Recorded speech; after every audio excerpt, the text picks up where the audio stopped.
ना इधर ना उधर, हर खबर की पूरी खबर, ना लाग लपेट ना ही खबरों में खोट। आप देख रहे हैं एबीपी रिपोर्ट और मैं हूं आपके साथ शीरीन। शुरुआत करेंगे आज की 4 बड़ी खबरों के साथ जो हम आपको आगे दिखाने वाले हैं। बीजेपी के संविधान हत्या दिवस पर सियासी वार पलटवार तेज हो गया है। पीएम मोदी बोले आपातकाल लोकतंत्र का काला अध्याय, तो कांग्रेस ने कहा संविधान निर्माण में बीजेपी का कोई योगदान नहीं है। नाटो की बैठक से पहले ट्रंप की ईरान को चेतावनी, कहा न्यूक्लियर प्रोग्राम शुरू किया तो फिर से हमला करेंगे।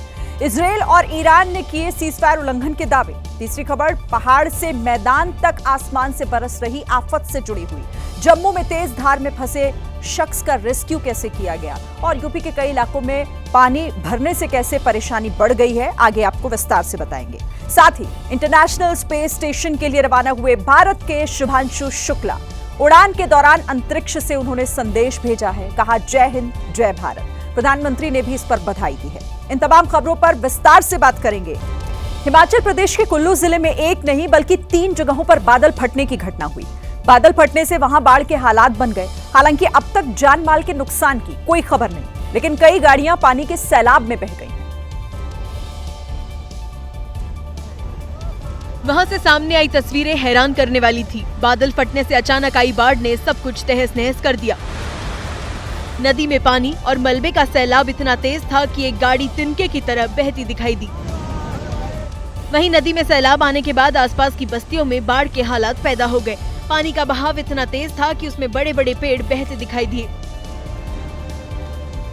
बाढ़ की वजह से कई सड़कें टूट गई और लोग फंस गए। प्रशासन ने अलर्ट जारी करते हुए लोगों से नदियों के पास नहीं जाने की अपील की।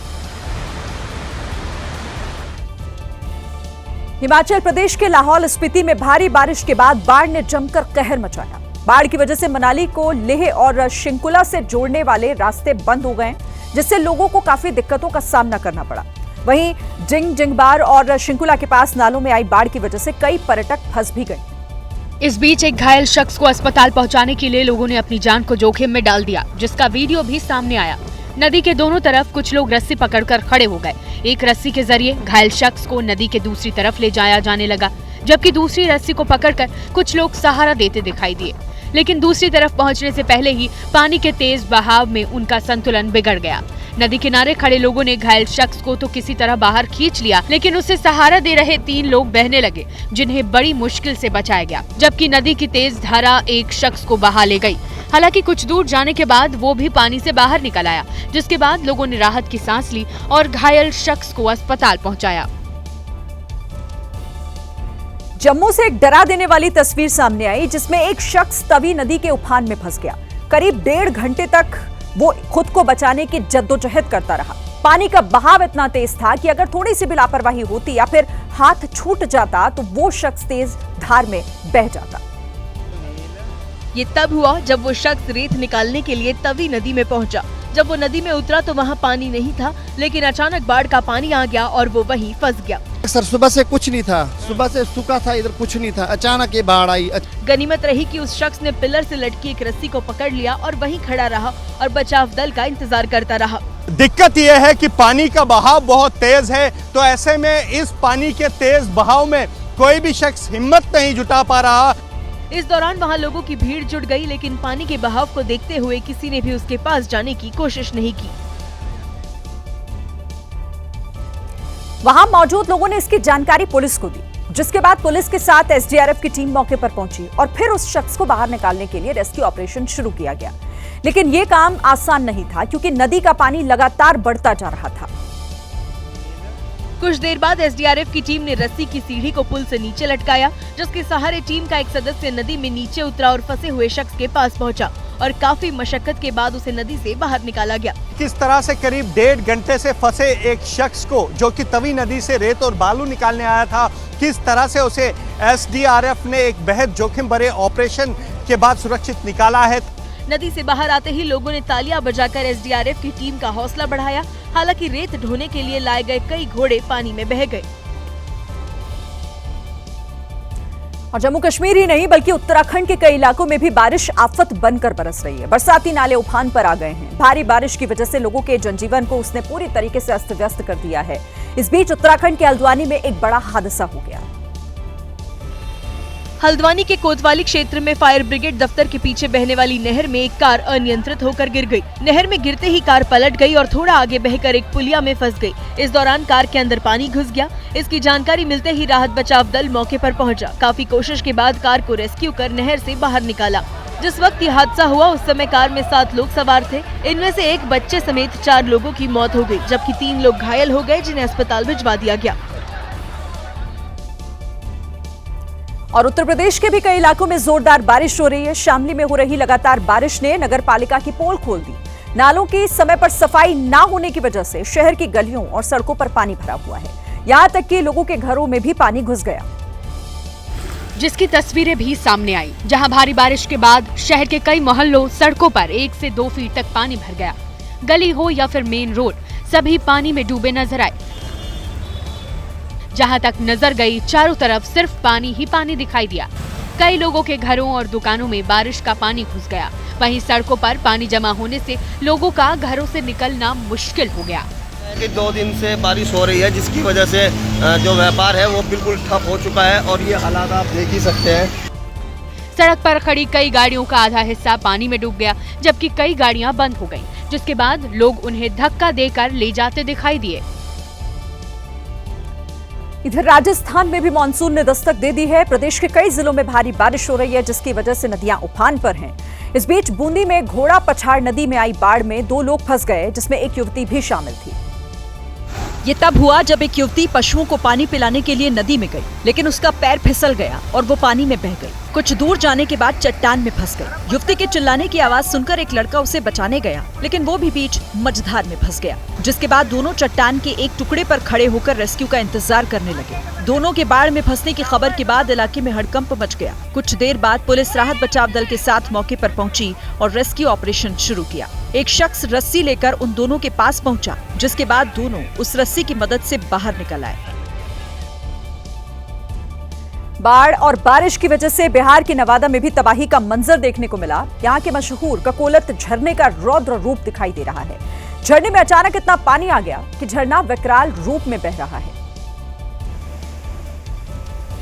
और ककोलत झरने का पानी इतनी तेजी से जमीन पर गिर रहा है कि उसे उठने वाली आवाज से आसपास के लोग डर रहे हैं। चारों तरफ से पानी की तेज धारा बह रही है। पानी का बहाव इतना तेज है कि सीढ़ियों की रेलिंग तक टूट गई और अब ककोलत झरने का पानी सीढ़ियों में भी बहने लगा। झरने का रौद्र रूप देखकर हर कोई हैरान रह गया, लेकिन बताया जा रहा है कि झरने में इतना पानी सिर्फ बिहार में हुई बारिश की वजह से नहीं आया, बल्कि झारखंड से बहकर आ रहे पानी की वजह से ही झरने ने विकराल रूप लिया है। राहत की बात यह है कि ककोलत झरने को अगले आदेश तक के लिए बंद कर दिया गया है। पर्यटकों का प्रवेश पूरी तरह बंद है। कोई झरने के आसपास ना जा पाए, इसीलिए वन विभाग की टीम लगातार नजर बनाए हुए है। दिल्ली के रिठाला इलाके में एक फैक्ट्री में भीषण आग लग गई। जिस वक्त आग लगी वहां पर करीब 25 लोग काम कर रहे थे। खबर है कि आग की चपेट में आने से 4 लोगों की मौत हो गई है। फैक्ट्री में जब आग लगी तो पहले लोगों ने उसे खुद बुझाने की कोशिश की, लेकिन आग के फैलने की वजह से करीब 1 घंटे बाद फायर ब्रिगेड को बुलाया गया। फायर ब्रिगेड की टीम ने जेसीबी से दीवार तोड़ी और लोगों को बाहर निकलने का रास्ता बनाया। कुछ महिलाओं को पास की इमारत से सुरक्षित निकाला गया। लेडीज ऊपर चढ़ गई, वो परली दीवार पर कूदी पिछले की तरफ, तो वहाँ से आदमी को टेलीफोन आया। हमने उसको औरत को हमने आदमी को टेलीफोन किया, परली फैक्ट्री खुलवा के वो आदमी परली शहर से उतारी। आग इतनी भीषण थी कि फायर ब्रिगेड की 15 से ज्यादा गाड़ियों को बुलाना पड़ा। स्थानीय लोगों के मुताबिक आग सबसे पहले ऊपर की मंजिल पर लगी, उसके बाद बेकाबू होकर नीचे की तरफ भी फैल गई। इस 5 मंजिला इमारत में करीब 25 लोग मौजूद थे। हादसे के वक्त फैक्ट्री में कपड़े का काफी सामान रखा गया था, जिसकी वजह से आग तेजी से भड़की। मध्य प्रदेश के छिंदवाड़ा में पानी का पाइप टूटने से सड़क पर फव्वारा फूट पड़ा। शिकायत के बाद भी जब पाइपलाइन ठीक नहीं हुई तो स्थानीय पार्षद सीवरेज के पानी में ही प्रदर्शन करने के लिए बैठ गए।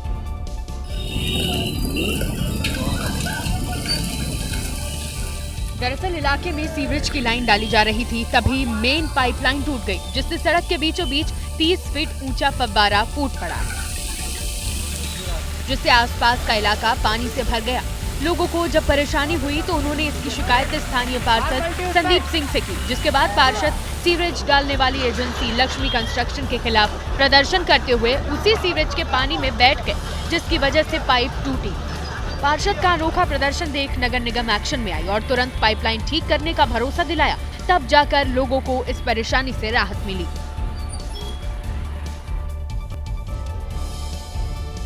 दिल्ली के ज्योति नगर में युवती को 5वीं मंजिल से फेंकने वाले आरोपी तौफीक को यूपी के रामपुर से गिरफ्तार कर लिया गया। आरोपी वारदात के बाद से फरार हो गया था। पुलिस के शिकंजे में खड़ा ये वही आरोपी तौफिक है जिसने 19 साल की नेहा को छत से नीचे फेंक दिया था और खुद फरार हो गया। लेकिन लंबी छापेमारी और कड़ी तलाशी के बाद आखिरकार पुलिस ने आरोपी को रामपुर के टांडा से गिरफ्तार कर लिया। इस पूरे हत्याकांड को फिल्मी स्टाइल में अंजाम दिया। वारदात के दिन आरोपी बुर्का पहनकर आया था और नेहा को 5वीं मंजिल से धक्का देकर फरार हो गया था। वहीं आरोपी की गिरफ्तारी के बाद पीड़ित के परिजनों ने फांसी की सजा की मांग की है।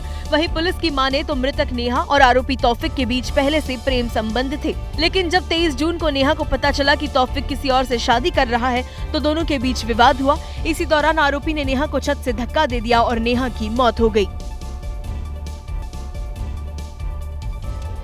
आज का दिन हिंदुस्तान के लिए ऐतिहासिक है क्योंकि आज भारतीय वायुसेना के ग्रुप कैप्टन शुभांशु शुक्ला ने 3 अंतरिक्ष यात्रियों के साथ इंटरनेशनल स्पेस स्टेशन के लिए उड़ान भरी है। इसके साथ ही भारत ने एक नया इतिहास रच दिया है। अमेरिका के फ्लोरिडा में कैनेडी स्पेस सेंटर पर खड़े इस रॉकेट पर भारत समेत पूरी दुनिया की नजरें टिकी थी। अंदर एक्सियोम 4 मिशन के चारों सदस्य उस फाइनल काउंटडाउन का इंतजार कर रहे थे। T-10, 9, 8. आखिरकार फाइनल काउंटडाउन शुरू हुआ और एक झटके के साथ स्पेस एक्स का फाल्कन 9 रॉकेट सफेद धुएं की लकीर छोड़ता हुआ अंतरिक्ष की ओर बढ़ चला। इसके साथ ही पूरा स्पेस सेंटर तालियों की गड़गड़ाहट से गूंज उठा।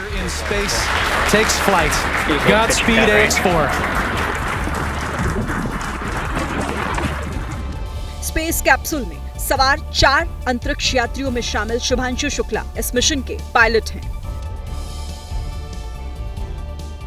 स्पेस एक्स के रॉकेट के साथ ही भारत का लाल शुभांशु शुक्ला अंतरिक्ष की ओर बढ़ चला है।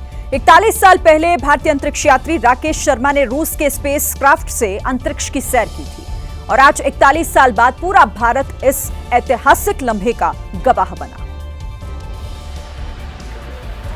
शुभांशु शुक्ला के माता-पिता भी उनकी ऐतिहासिक उड़ान के साक्षी बने। उड़ान के अंतिम क्षणों में शुभांशु की मां की आंखें कई बार झलकी। जैसे ही शुभांशु का रॉकेट कैनेडी स्पेस सेंटर से उड़ा, उनके माता-पिता के साथ सैकड़ों लोग खुशी से झूम उठे।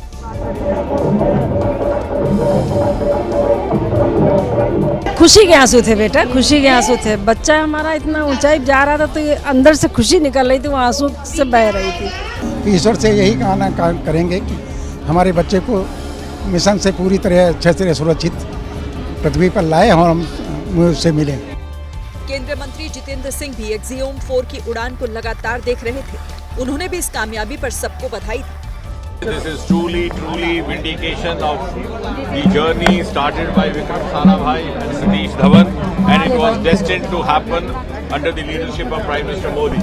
प्रधानमंत्री नरेंद्र मोदी ने सोशल मीडिया पर लिखा कि group captain Shubhanshu Shukla ISS पर जाने वाले पहले भारतीय बनने जा रहे हैं। वो अपने साथ 140 करोड़ भारतीयों की उम्मीदें और आकांक्षाएं लेकर जा रहे हैं। शुभांशु शुक्ला और उनके साथी अंतरिक्ष यात्रियों को शुभकामनाएं। एक्सियोम 4 मिशन नासा, इसरो और एक्सियोम कंपनी का एक साझा स्पेस मिशन है। इस मिशन के जरिए 4 अंतरिक्ष यात्री ISS यानी कि इंटरनेशनल स्पेस स्टेशन पर जाएंगे। उन चारों अंतरिक्ष यात्रियों से आपका परिचय करवाते हैं।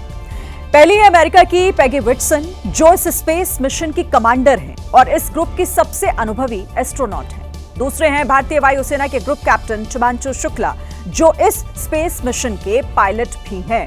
तीसरे हैं पोलैंड के स्वावोश ओजनिन्स्की, जो मिशन एक्सपर्ट के तौर पर इस मिशन से जुड़े हुए हैं। और चौथे हैं हंगरी के टिबोर कापू, ये भी मिशन एक्सपर्ट के तौर पर स्पेस स्टेशन जा रहे हैं। चारों अंतरिक्ष यात्री ISS पर कई तरह के प्रयोग करेंगे और 2 हफ्ते बाद वापस लौट जाएंगे। देखिए, 1984 के बाद ये पहला मौका है जब कोई भारतीय अंतरिक्ष यात्रा पर जा रहा है। शुभांशु शुक्ला पहले से ही इसरो के मिशन गगनयान के लिए ट्रेनिंग ले रहे थे और जब नासा की तरफ से एक्सियोम मिशन के तहत एक भारतीय को शामिल करने का प्रस्ताव आया तो भारत सरकार ने शुभांशु शुक्ला को चुना। 4, 3, 2, 1, ignition, शुभांशु जानते हैं कि उनकी ये यात्रा भारत को अंतरिक्ष के क्षेत्र में बहुत आगे पहुंचा सकती है।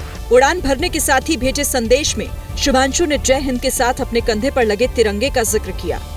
नमस्कार मेरे प्यारे देशवासियों, व्हाट अ राइड। 41 साल बाद हम वापस अंतरिक्ष में पहुंच गए हैं और कमाल की राइड थी। इस समय हम 7.5 किलोमीटर प्रति सेकंड की रफ्तार से पृथ्वी के चारों तरफ घूम रहे हैं और मेरे कंधे पे मेरे साथ मेरा तिरंगा है जो मुझे बता रहा है कि नहीं हूँ, मैं आप सबके साथ हूँ। ये मेरी इंटरनेशनल स्पेस स्टेशन तक की जर्नी की शुरुआत नहीं है, ये भारत के ह्यूमन स्पेस प्रोग्राम की शुरुआत है और मैं चाहता हूं कि आप सभी देशवासी इस यात्रा का हिस्सा बने। आपका भी सीना दिल से चौड़ा होना चाहिए, आप भी उतना ही एक्साइटमेंट दिखाइए। आइए हम सब मिलकर भारत के इस ह्यूमन स्पेस प्रोग्राम की जर्नी की शुरुआत करें। धन्यवाद। जय हिंद, जय भारत। ये यात्रा के लिए शुभांशु की नहीं बल्कि उनके साथ 140 करोड़ भारतीयों की उम्मीदें भी अंतरिक्ष यात्रा पर हैं। जिस वक्त आप ये खबर देख रहे हैं उस वक्त शुभांशु और उनके साथी अपने अंतरिक्ष के अनंत रहस्यों की देख रहे हैं। चमचमाते तारों और ग्रहों की सुंदरता को अपनी आंखों में कैद कर रहे हैं। शुभांशु का अंतरिक्ष यान करीब 28 घंटे के सफर के बाद आईएसएस पर पहुंचेगा। इसके बाद स्पेस कैप्सूल की आईएसएस पर डॉकिंग होगी, यानी कि एक टनल के जरिए दोनों आपस में जुड़ेंगे। इसके बाद शुभांशु और उनके तीनों साथी एक एक कर आईएसएस के अंदर पहुंचेंगे। एक्सियोम 4 मिशन के तहत आईएसएस पहुंचे चारों अंतरिक्ष यात्री 14 दिन वहां पर रहेंगे और इस दौरान ये अंतरिक्ष यात्री आईएसएस पर कई तरह के प्रयोग करेंगे। शुभांशु की टीम खेती की संभावनाओं पर भी प्रयोग करेगी, जिसके लिए वो 6 तरह की फसलों के बीज लेकर गए हैं। ये रिसर्च लंबी अंतरिक्ष यात्राओं के लिए अन्न उगाने में मदद कर सकती है। इसके साथ ही अंतरिक्ष में सलाद के बीज कैसे अंकुरित होते हैं, उन पर क्या असर होता है, इस पर भी ये टीम रिसर्च करने वाली है। खबरों में आगे बढ़ते हैं। देखिए, पंजाब की बात करेंगे, जहां आज एक बड़ी सियासी हलचल हुई है। 25 ठिकानों पर छापेमारी के बाद विजिलेंस की टीम ने अकाली दल के नेता बिक्रम सिंह मजीठिया को गिरफ्तार किया है। नशे के खिलाफ चल रही मुहिम के तहत कई घंटे तक विजिलेंस ने छापेमारी की और फिर बिक्रम मजीठिया को अमृतसर में उनके घर से गिरफ्तार कर लिया। पिछली रात ही मजीठिया के ऊपर विजिलेंस ब्यूरो ने एफआईआर दर्ज की थी और सुबह होते ही गिरफ्तारी हो गई। विजिलेंस के एक्शन के बीच मजीठिया के सोशल मीडिया हैंडल से पोस्ट हुआ, जिसमें लिखा गया, भगवंत मान सरकार उन्हें झूठे केस में फंसाने की कोशिश कर रही है। उधर केजरीवाल कह रहे हैं कि कुछ भी हो जाए, नशा तस्करों को बख्शा नहीं जाएगा। कितना भी बड़ा नेता क्यों ना हो, मैसेज ये है कि उसको बख्शा नहीं जाएगा। लेकिन मजीठिया की गिरफ्तारी के खिलाफ आम आदमी पार्टी के अंदर ही विद्रोह शुरू हो गया। पार्टी के विधायक कुंवर विजय प्रताप सिंह कह रहे हैं कि हर सरकार अपने फायदे के लिए विजिलेंस ब्यूरो का दुरुपयोग करती है, लेकिन नतीजा कुछ नहीं निकलता।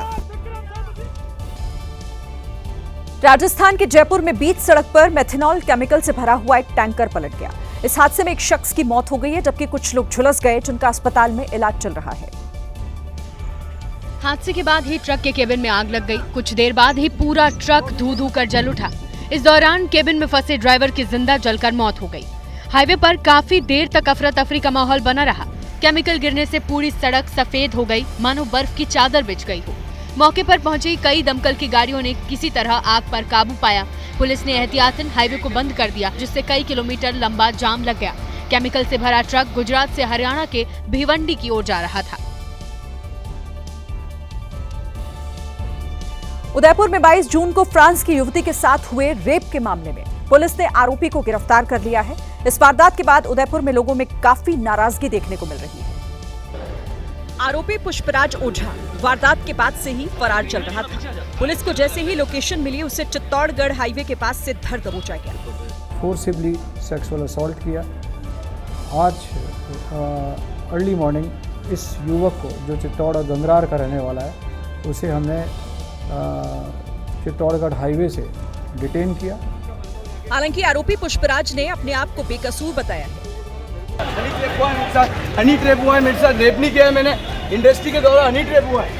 वहीं रेप के आरोपी को जब एएसपी ऑफिस ले जाया गया, तो वहां मौजूद कांग्रेस के कार्यकर्ताओं ने उसके साथ मारपीट करने की कोशिश की। पीड़िता महिला मोबाइल फोन के ऐड के शूटिंग के सिलसिले में उदयपुर आई थी। शूटिंग यूनिट में आरोपी भी शामिल था। उसी रात पार्टी के दौरान अपने फ्लैट पर ले जाकर आरोपी ने वारदात को अंजाम दिया। अब जंग की खबर पर आते हैं। आज हम आपको सीजफायर के आगे की कहानी बताएंगे।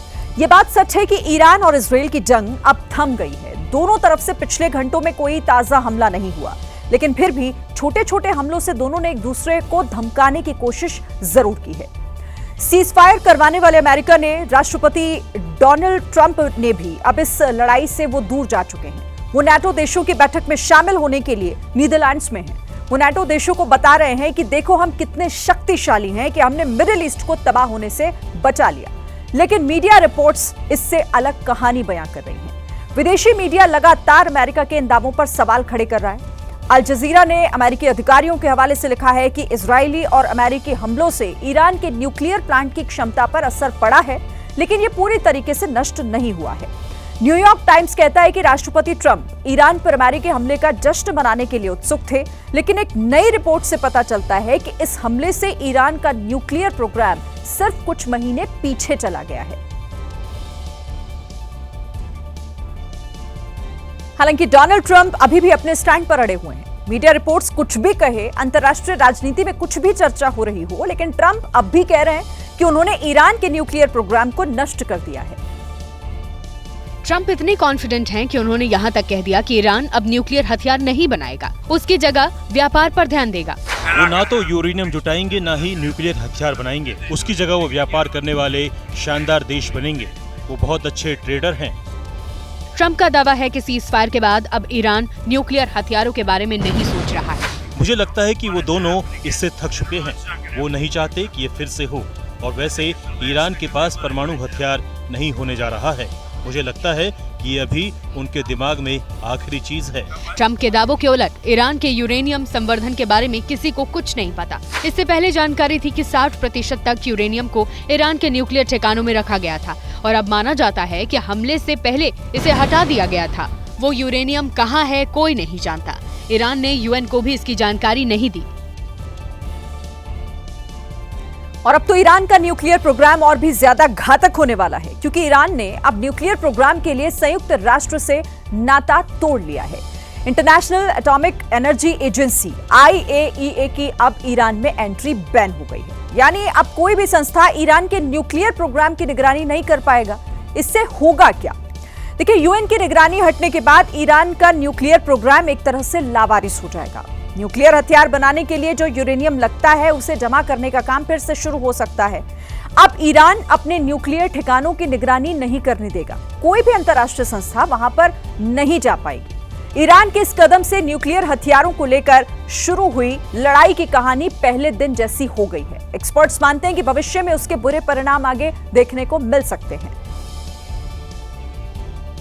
परमाणु हथियारों पर शुरू हुई जंग का कोई नतीजा नहीं निकला, उसका उद्देश्य भी पूरा नहीं हुआ। फिर भी अमेरिका के प्रेसिडेंट डोनाल्ड ट्रंप को नोबेल पुरस्कार चाहिए। उनकी पार्टी के एक नेता ने इसके लिए नोबेल पुरस्कार देने वाली कमेटी को एक लेटर लिखकर ट्रंप को नॉमिनेट कर दिया है। इससे पहले पाकिस्तान ने भी ट्रंप को शांति दूत बताकर नोबेल पुरस्कार देने को कहा था। लेकिन सवाल यहां पर यह है कि जंग रुकवाने से पहले ट्रंप ने ईरान पर हमला किया, फिर भी ट्रंप शांति के लिए नोबेल पुरस्कार पाने वालों की लिस्ट में शामिल होना चाहते हैं। ईरान को न्यूक्लियर प्रोग्राम चाहिए था, वो चल रहा है। ट्रंप को नोबेल पुरस्कार चाहिए, वो नॉमिनेट हो रहे हैं। लेकिन नेतन्याहू को क्या चाहिए? इसका जवाब है सत्ता। माना जा रहा है कि गाजा में चल रही जंग से नाखुश इजराइल के लोग ईरान पर इजराइल के ताजा हमलों से खुश हैं, और इससे नेतन्याहू की राजनीति में एक बड़ा सकारात्मक मोड़ आ गया है। नेतन्याहू ने भी जनभावना का सम्मान करते हुए जंग में इजराइल की ऐतिहासिक जीत का दावा किया।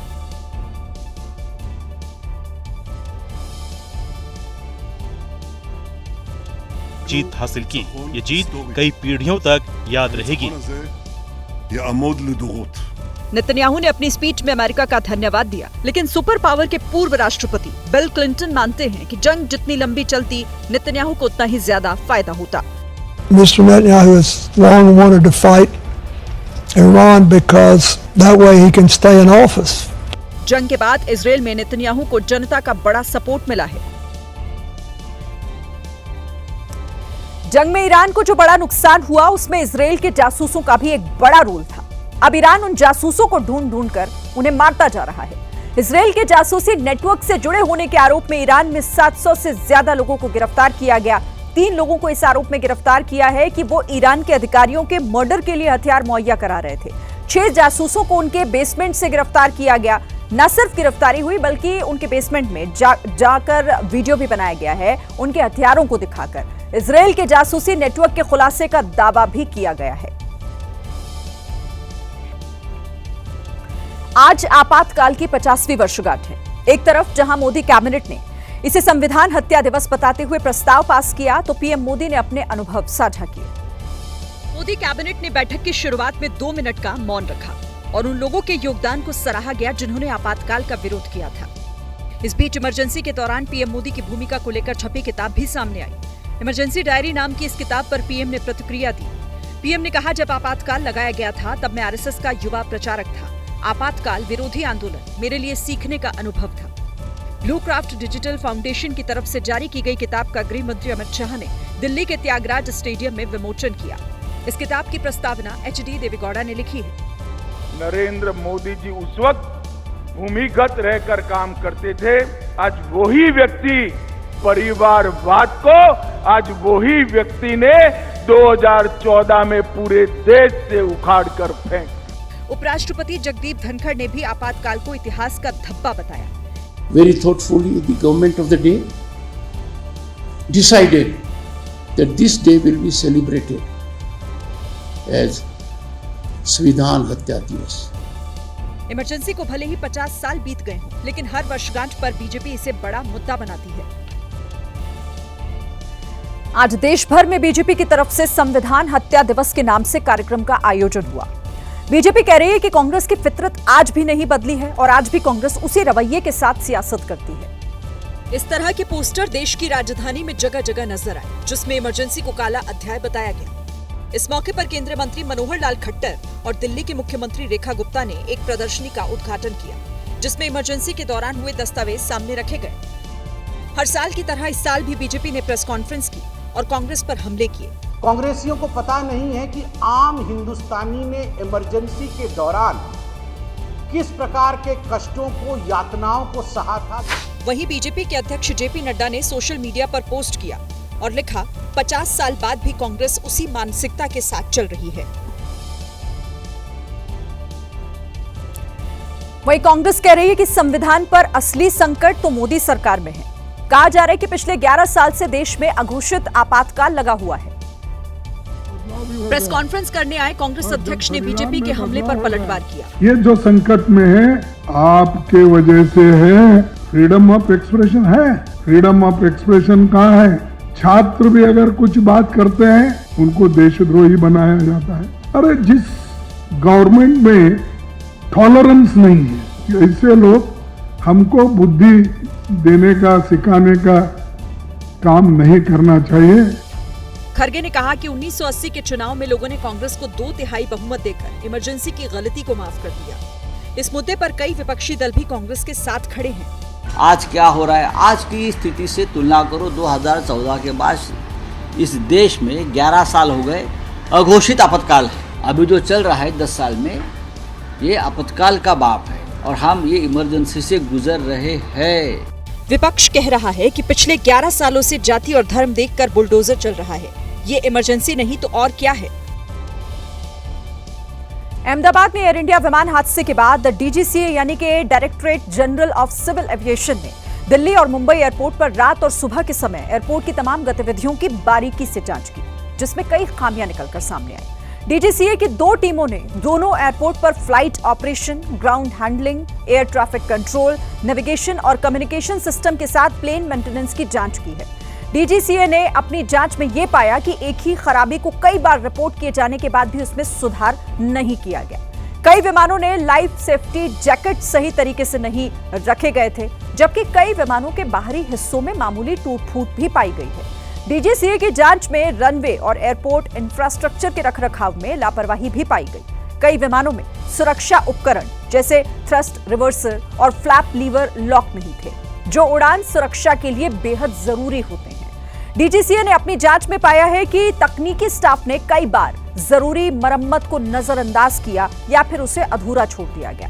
कुछ मामलों में रनवे की ग्रीन सेंट्रल लाइट्स में भी गड़बड़ी पाई गई, जो रात में विमान संचालन को प्रभावित कर सकती है। डीजीसीए ने कई गाड़ियों को बिना मंजूरी रैंप क्षेत्र में पाया, जिससे रनवे की सुरक्षा खतरे में आ सकती है। डीजीसीए में ऑपरेटर्स और एयरलाइन कंपनियों को इन सभी खामियों को दुरुस्त करने के लिए 7 दिनों का समय दिया है। तो चलिए, इसी के साथ ये थी आज की एबीपी रिपोर्ट। कल भी जारी रहेगी खबरों की खोज। तब तक के लिए आप देखते रहिए एबीपी न्यूज। नमस्कार।